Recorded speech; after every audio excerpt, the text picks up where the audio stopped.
ஸ்தோத்திரம்.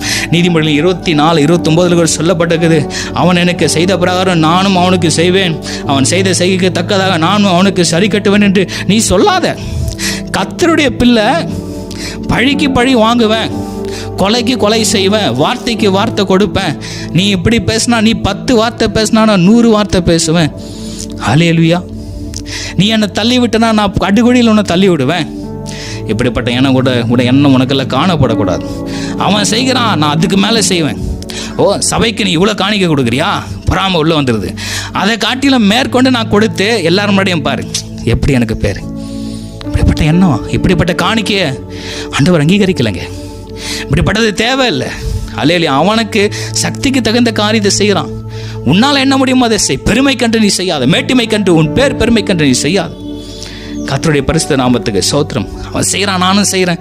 அவன் படுகளை வரான், நானும் விழுறேன். விழாதீங்க. வசனம் உங்களை எச்சரிக்கிற பிரியமானவர்களே. செய்கைக்கு தக்கதாய் நானும் செய்வேன், நான் தீமைக்கு தீமை சரி கட்டுவேன், பகைக்கு பகை, பல்லுக்கு பல், கண்ணுக்கு கண், தீமைக்கு தீமை. அதல்ல, தீமைக்கு விரோதமாய் நீ நிற்காத. அல்லேலூயா. கர்த்தருடைய பார்வையில் அது பாவமாக இருக்கிற செய்கைகளை உற்று நோக்கி பார்க்கிற மனம் திரும்ப பிரியமானவர்களே. மத்தேயு சுவிசேஷம் 5:39 கூட தீமை எது நீ எதிர்த்து நிற்காதன்னு ஆவியானவர் பேசுகிறார். இயேசு கிறிஸ்து சொல்ல, தீமையோட எதிர்த்து நிற்க வேண்டாம். ஒருவனுக்கு வல கன்னத்தில் அறைந்தால் அவனுக்கு மறு கணத்தையும் காட்டுரு. ஒரு பக்கம் அடிச்சானா அடிச்சுட்டு போ, இதையும் காட்டு, அடிச்சுட்டு போப்பா. உன்னுடைய குரோதம், உனக்குள்ள காணப்படுகிற கோவம் தீர்ந்து போகட்டும். நீ அடிச்சுட்டு போ, சமாதானமா போ, நல்லா இரு.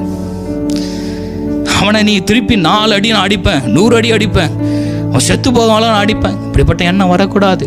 இது கர்த்தருடைய எண்ணம் அல்ல. கர்த்தர் கொடுக்கிற பரிசுத்த ஆவியானவர் இப்படிப்பட்ட காரியங்கள் எண்ணத்தில் உங்களுடைய உடலில் உங்களுடைய இருதயத்தை தோன்றும் செய்ய மாட்டார். ஹல்லேலூயா. அப்போ யார் உங்களோடு கூட பேசுகிறார் என்று நினைத்து பார்க்க வேண்டும். நீதிமொழி 20:22 சொல்லப்பட்டிருக்குது, தீமைக்கு தீமை சரி கட்டுவேன் என்று சொல்லாதே, கர்த்தருக்கு காத்திரு, அவர் உன்னை ரட்சிப்பார். ஆமாம், தீமைக்கு தீமை செய்திருவேன், அவன் கதையை முடிச்சிருவேன். என்னை அடிச்சு நீ அவ்வளோதான். நீ என்னை குறித்து இப்படி வார்த்தை பேசிட்டியா, உன்னை பாரு எல்லாரும் முன்னாடியும் உன்னை அவமானப்படுத்துவேன். No my dear beloved children of God, ஆண்டவர் இதை உங்களிடத்தில் எதிர்பார்க்கவில்லை. பொறுமையை தரித்து கொண்டு தாழ்மையோடு கூட இரு, கர்த்தர் உன்னை மேன்மைப்படுத்துவார். கர்த்தருடைய சித்தத்துக்கு ஒப்புவி. கடைசி